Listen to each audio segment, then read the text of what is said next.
Y antes que todo le voy a decir que existe una diferencia sustancial entre la atadura y el yugo.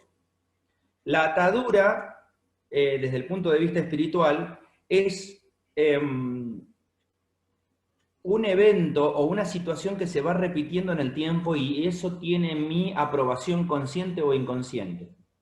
O sea, yo de alguna forma estoy de acuerdo con la atadura. No es así lo mismo el yugo, porque el yugo tiene que ver con otra cosa, tiene que ver cuando hay una fuerza mayor que se enseñorea de otra cosa.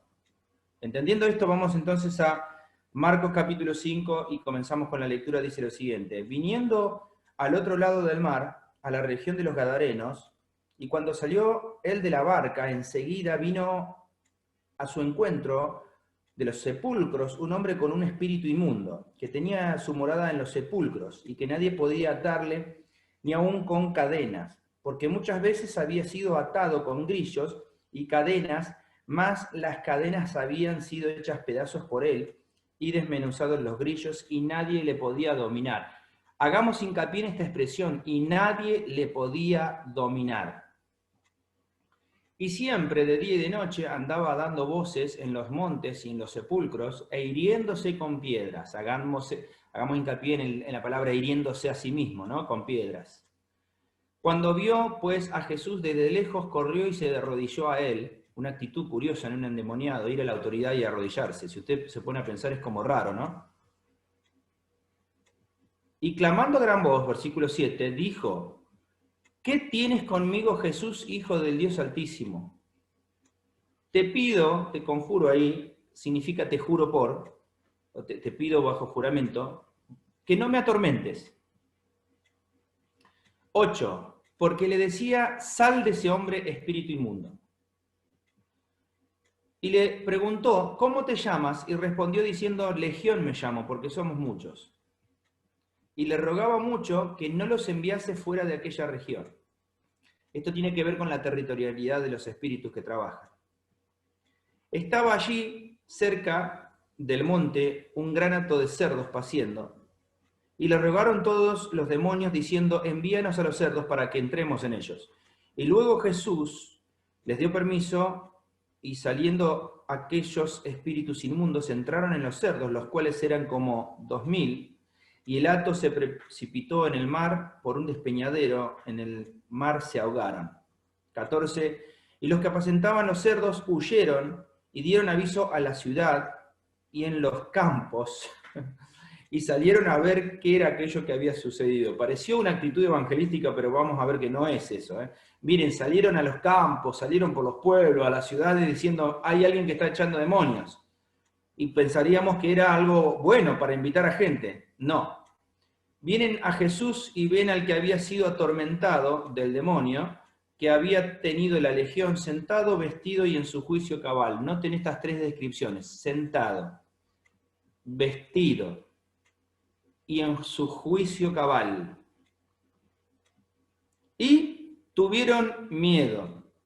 Y les contaron los que habían visto cómo les había acontecido al que había tenido el demonio y lo de los cerdos.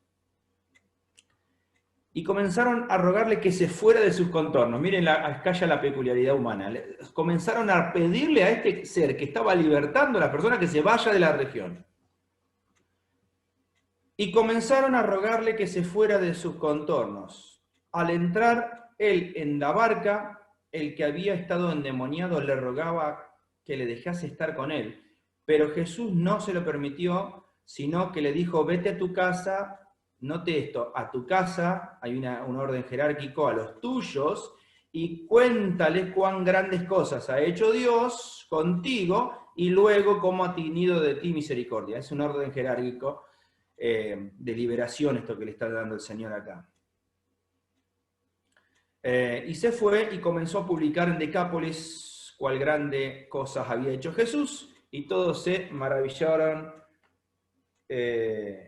Y todos se maravillaron. ¿Amén? ¿Amén? Bueno, lo primero que vemos acá es que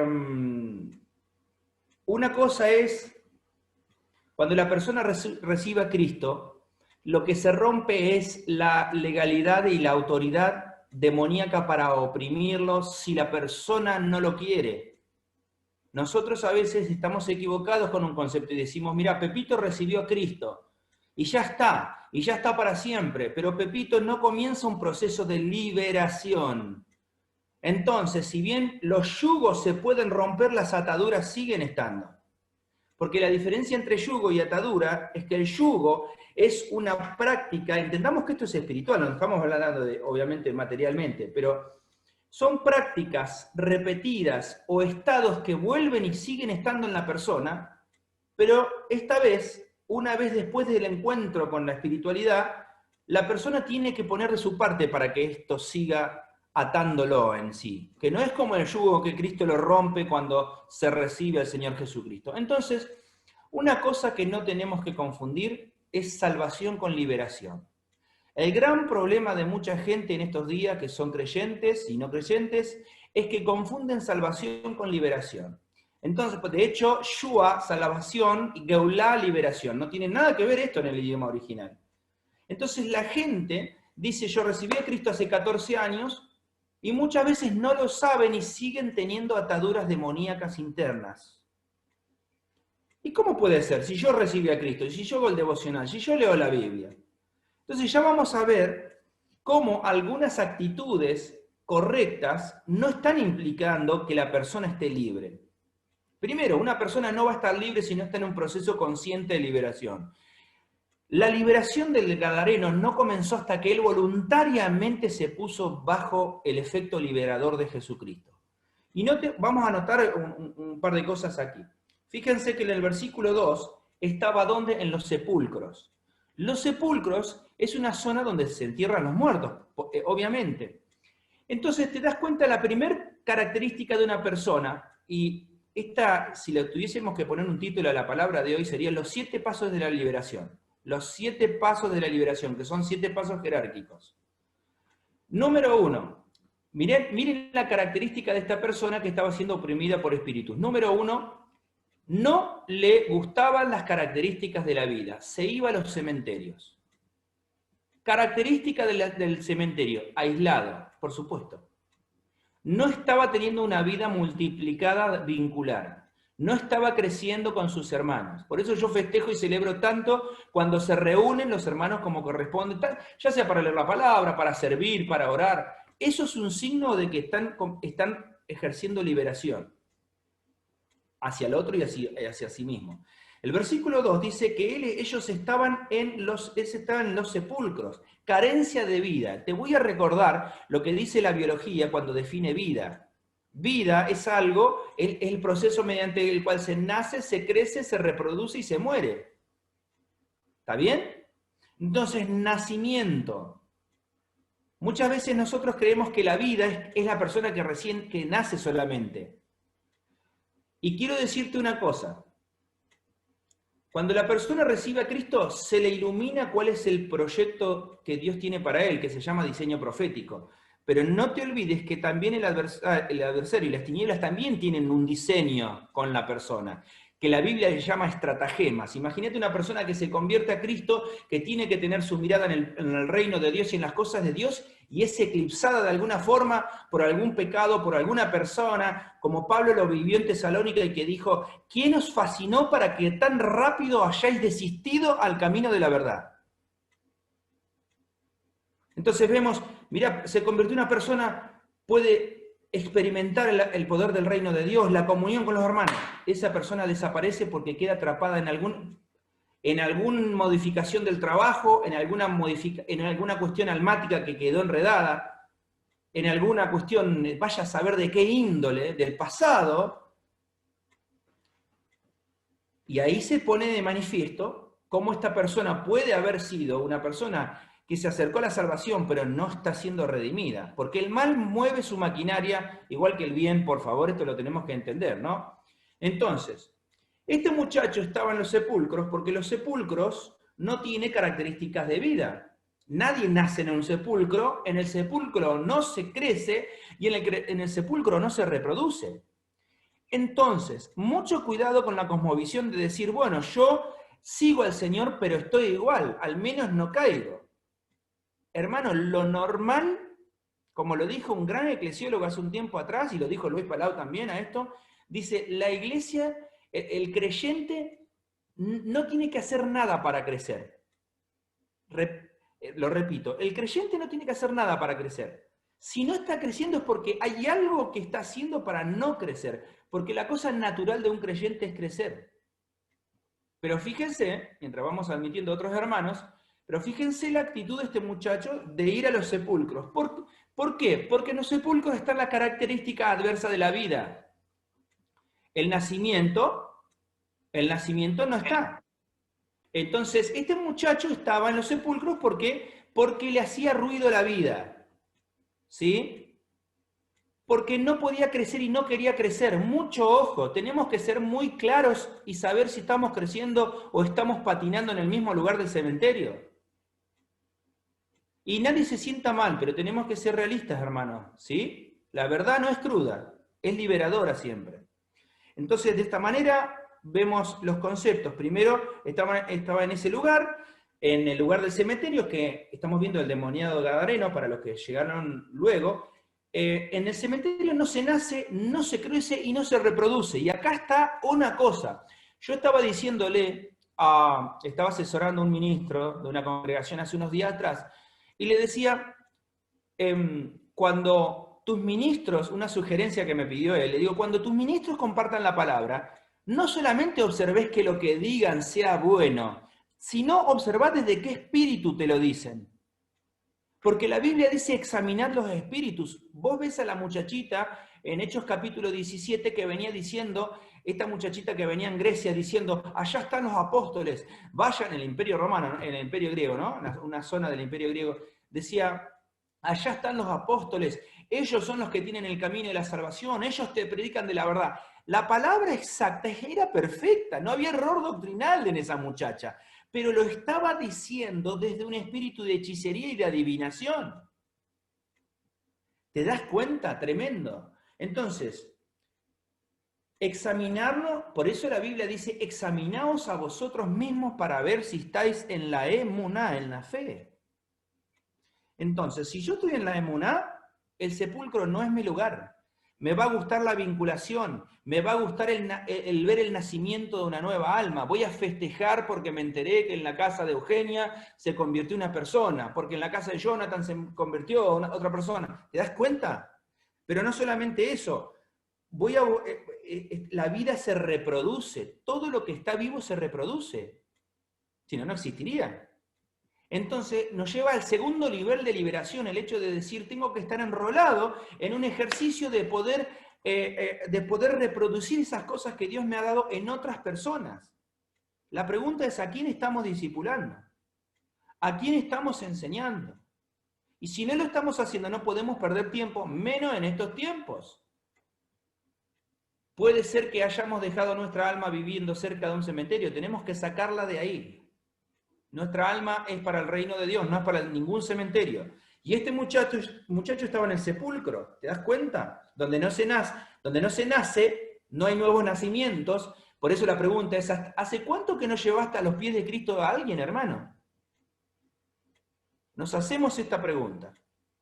¿Hace cuánto que no se le predicó el evangelio a un desconocido? ¿Hace cuánto? Número 2, ¿hace cuánto que no te comprometiste a crecer es decir, hermanos, pastores, ancianos, denme una mano porque este es mi problema y yo quiero empezar a crecer en serio. A esta práctica, a esta situación lo llevo hace 3, 4 años y me está sacando la vida, me baja la vida. Ayúdame a salir. Ahí hay un buen síntoma, significa que estás queriendo crecer. Y número 3, la vida.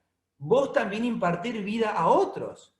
Ahora vamos al versículo 3 y estamos analizando cómo un alma va en segmento liberándose. Versículo 3 dice que estaba encadenado, pero mirá qué interesante, ¿no?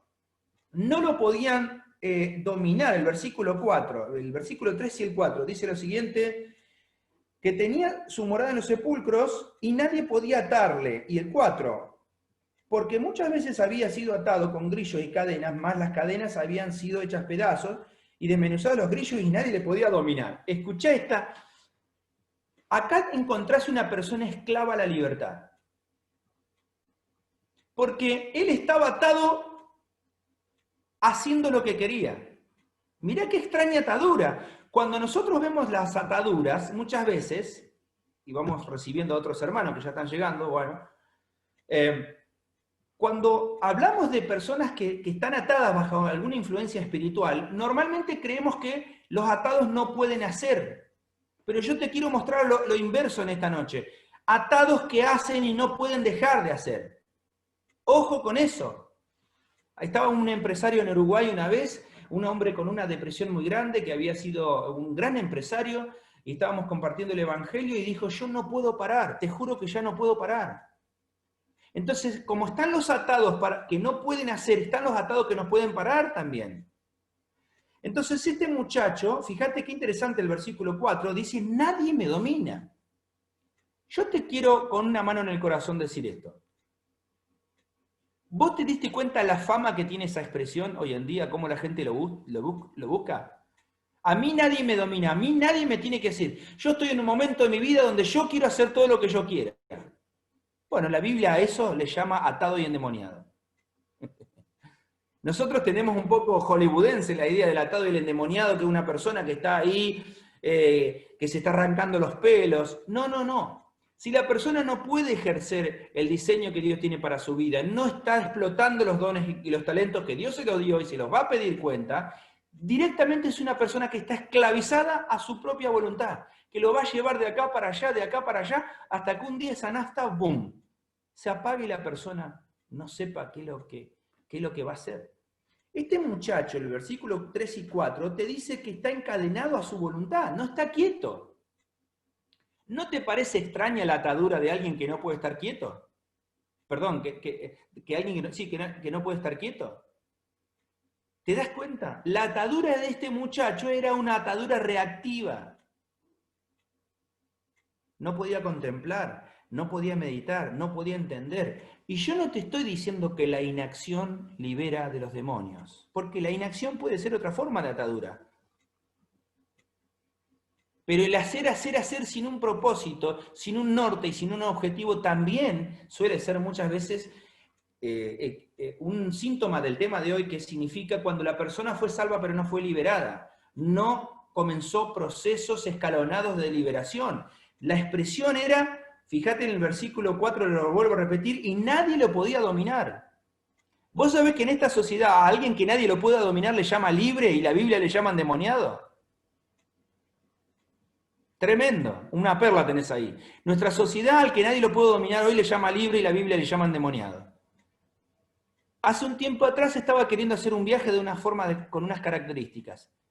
Y yo estaba convencido, me gustaba la idea, y le consulté a un hombre de Dios, con muchos años, muchos trayectos, y me dice, Adrián, yo creo que no es el mejor momento este, yo lo haría más adelante, y de otra forma. Y estábamos en una clase, y habíamos propuesto hacer unas actividades, y cuando este hombre, este hombre de Dios, nos dice, yo no lo haría así, vos sabés que había una mesa al lado nuestro que se pusieron enojados, estaban colorados, como caprichosos. ¿Por qué no quiere? ¿Por qué no quiere? Y había otros que estábamos felices. Habíamos otros que estábamos felices, pues diciendo, bueno, pudiendo no guiarnos, nos guió. Pudiendo no decirnos nada, nos orientó.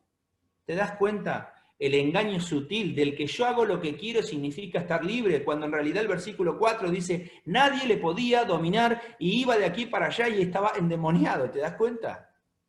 No confundamos salvación con liberación, y no confundamos liberación nivel 1 con liberación nivel 7. Hay 7 escalones de liberación y ya estamos viendo los primeros, después te lo voy a dar resumido a lo último.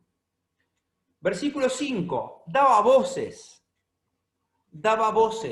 versículo 5, y daba voces por los sepulcros. Notá que no dice hablaba, no dice daba palabra, daba voces. Que eso es lo que es otro signo de alguien que no está liberado adentro. Te lo encontrás y te puede hablar, bueno, pero te da un montón de palabras y palabras, pero no te imparte fe. No te imparte seguir a Dios, no te imparte firmeza en el cuerpo de Cristo, no te imparte el reino de Dios.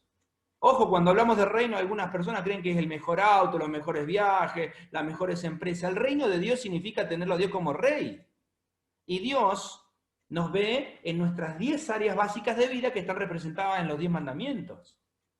Entonces, versículo 5. Este muchacho daba voces, pero no daba palabras.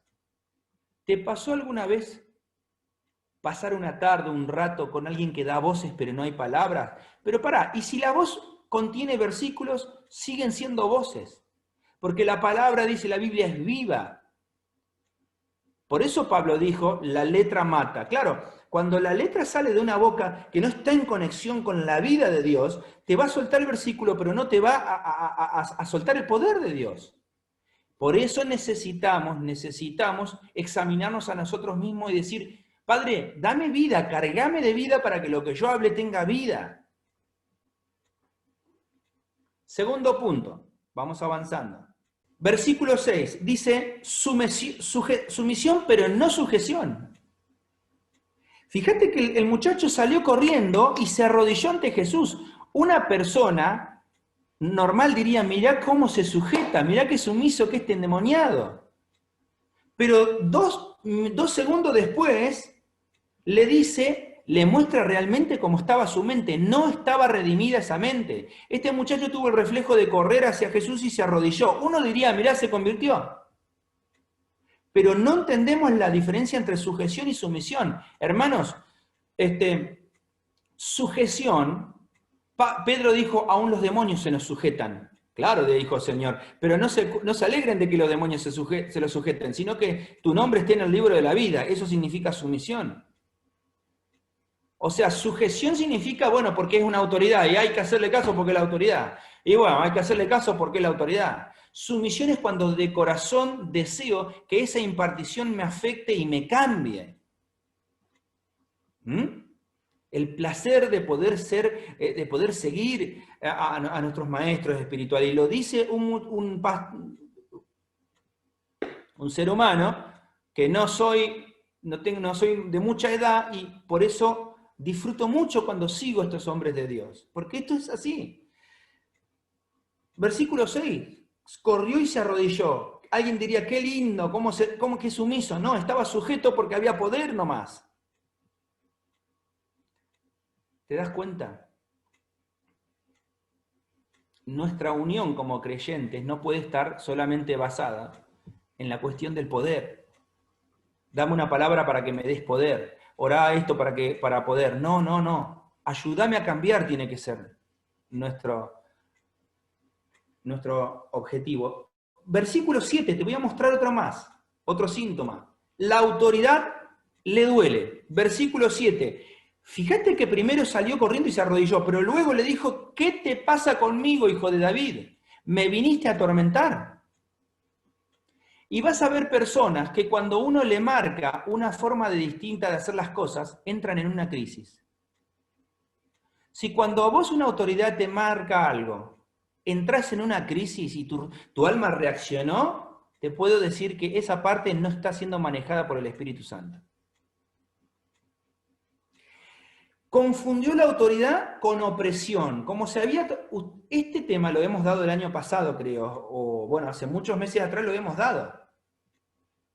¿Sí? Porque cada uno puede haber tenido una imagen distorsionada de la autoridad, la autoridad me retaba, me trataba mal. Entonces venimos con esos mambos no redimidos, con esas oscuridades que están adentro de la mente, entramos en el reino de Dios y nos sigue pasando lo mismo. Y empezamos a ver la autoridad en vez de como algo que nos va a liberar, como algo que nos va a guiar, como algo que me quiere sacar algo, como algo que compite, como algo que tengo que estar duro, como algo que tengo que objetar, pelear, debatir, contraponer. Hoy un hombre me dijo una palabra tremenda que me dolió muchísimo y vamos a estar orando. Vos sabés que me dijo, realmente me descubrí que mi mujer me contraría todo, en todo. Realmente tengo el enemigo viviendo en casa. Qué triste, pobre. No digo pobre, pero usted me entiende, vamos a orar por él, no voy a decir el nombre, por una cuestión de ética. No es de esta provincia, pero realmente, porque este hombre le había dado una sugerencia y ella... Entonces te das cuenta, la autoridad me atormenta. ¿Y cómo te das cuenta si tu alma reacciona negativamente ante la autoridad porque hay áreas que están siendo manejadas por demonio y no por Dios? Bueno, fíjate, número 1, excusas. Hermanos, sería bueno que se haga esto, ya llegaron al orden, entendieron. ¿No se hizo? No, lo que pasa es que se rompió esto, se desinfló la rueda, no se pudo el otro, nos quedamos sin luz en ese día, y empiezan las excusas. Hermano, la excusa es una forma de mentira. Y aparte voy a seguir trabajando.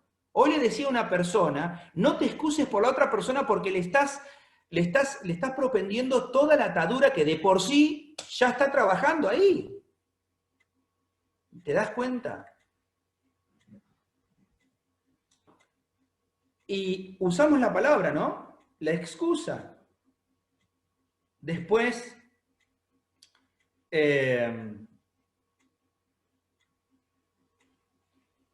nos duele cuando la autoridad nos da una corrección.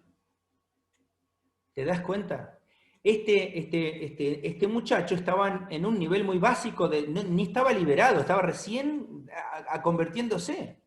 Fue la autoridad. Jesús había ido a él donde él estaba. Él fue a buscarlo, él estaba en los cementerios. Y la primera reacción es, me viniste a atormentarme. No, no, me hace mal, me hace mal. Yo no quiero que nadie me diga nada. Versículo 4. Y nadie le podía, ¿viste? Y nadie me domina. Yo hago lo que quiero. Por eso te digo que abras los ojos y te fijes los principios que están enseñando en algunos lugares que dicen, rompe tus límites. Se mete ese principio nueva era en la cabeza y vos crees que la libertad en Cristo es hacer lo que se nos canta la gana, y no es así. Nunca rompas tus límites. Te lo digo al revés. Echo por tierra esa blasfemia. Lo que tenemos que romper son las limitaciones. ¿Cuál es la diferencia? Las limitaciones son las creencias que yo tengo de que voy a rendir menos de lo que Dios me puso para rendir en las áreas. Y Adrián, ¿y cómo me lo podés comprobar? Porque fiel es Dios que no te va a dar algo mayor de lo que podés resistir. Avanzamos. Versículo 9, legión. ¿Por qué se llamó legión?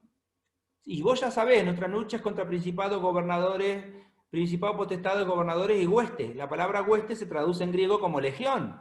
Son los más chiquititos, pero los que más hay. Porque una atadura en un área va a traer otra. Te lo voy a decir con todo el corazón y con toda la seriedad que esto requiere. Por eso tenemos que tener un programa de liberación. Y nadie salga con el orgullo refinado de decir, yo ya soy líder y no necesito. ¿Cómo? Todos necesitamos. Estamos en agosto, septiembre, octubre, noviembre, diciembre. Mirá qué lindo un programa de liberación trimestral. Cosa que lleguemos a terminar este año y digamos, gloria a Dios porque Dios me logró liberar más cosas todavía. Y si alguno lo trabaja el espíritu de la culpa, le va a decir, no, el orgullo, no, yo no voy a trabajar, no voy a trabajar en eso, no, ¿por qué? Otro espíritu, otro dardo, ¿viste? En vez de estar en la congregación animándonos, nos dicen que tenemos cosas que romper. ¿Te das cuenta? El espíritu de víctima, de ofendiditis, todo eso son ataduras demoníacas. 17. La mente normal repele la bendición. Todos estos que presenciaron la liberación, el grupo ese que lo vio al endemoniado, salieron por la ciudad y los pueblos y en vez de dar testimonio dijeron, no te vayas a esa iglesia, no vayas a esa doctrina, no, es muy difícil, te ponen ataduras, no, liberate. La cabeza dada vuelta tenían. Y termino, tenemos 3 minutos. Con el escalafón de la liberación. Son 7. Número 1. El versículo 15 dice, y encontraron al que estaba endemoniado antes, sentado, vestido y en su juicio cabal. Sentado es la diferencia, que esté en una posición y sea estable. Estable, hermano. Qué linda la estabilidad, que algunos lo confunden con religiosidad. No, a mí me gusta que la iglesia tenga altibajos por todos lados. No, me aburre cuando no tiene eso. Pero bien que en otras áreas sí querés mucha estabilidad. No, en el área esta sí, en el área esta sí, porque quiero que las cosas salgan bien, que estén estables. El reino de Dios no está para divertirnos y para mover nuestras emocionalidades, está para darnos estabilidad de crecimiento. Sentado, vestido. Génesis capítulo 1 nos dijo que cuando Adán y Eva cayeron, se hicieron ropas para tratar de vestirse, y esas vestiduras no sirvieron, pero las vestiduras de Jesús sí. ¿Qué es estar vestido? Haber trabajado las cuestiones que nos hacen considerar moralmente menos. Sanidad interior. Ah, yo sé que esto pasó con esto, en mi pasado lo vi esto, y mi madre y mi padre. Trabajalo, vestite de toda la armadura de Dios, pero no lo podés hacer si no gestionás los problemas. Número 3, juicio cabal. Significa que la persona no estaba... Si cuando una autoridad te habla y te dice algo para cambiar, se te dispara, significa que no estás sano en eso. Y algunos dirán, bueno, y nadie está sano, yo tampoco tengo que estar sano. ¿Vos creés que eso vino del Espíritu Santo o de Satanás? Hay que gestionarlos, hay que gestionarlos. Juicio cabal. Me hace acordar el proverbio que dice, tú guardas la vereda del juicio para que puedas estar estable en las decisiones. Juicio significa decidir con claridad, ¿no es cierto? Versículo 19. Y te da la escala de cómo esta sanidad interior afecta a los demás, ¿no? Versículo 19. A los suyos. Anda a los suyos, porque este muchacho se quería quedar ahí con Jesús. Se quería ir con él en el barco. No, anda a los tuyos, le dice. Anda a los tuyos, contale, dales testimonio, y hay dos hincapiés en una persona que llegó al nivel 6 y 7 de la sanidad. Puede contar grandes cosas porque tiene grandes cosas para contar. Sí, hermano. Ya no hablamos de las bendiciones de los otros, de los logros de los otros. Y cuando te hablo de bendiciones, no me lo reduzcas a si se compró un auto, si compró una campera y si puso un negocio, que lo hace cualquiera. Te estoy hablando de las bendiciones fuertes y profundas.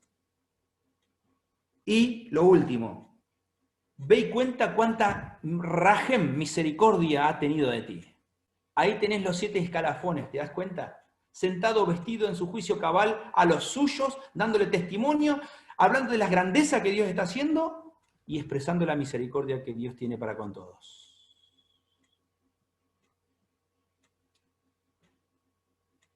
Que la paz del Señor Jesucristo sea con todos ustedes. En el nombre de Jesús. Amén.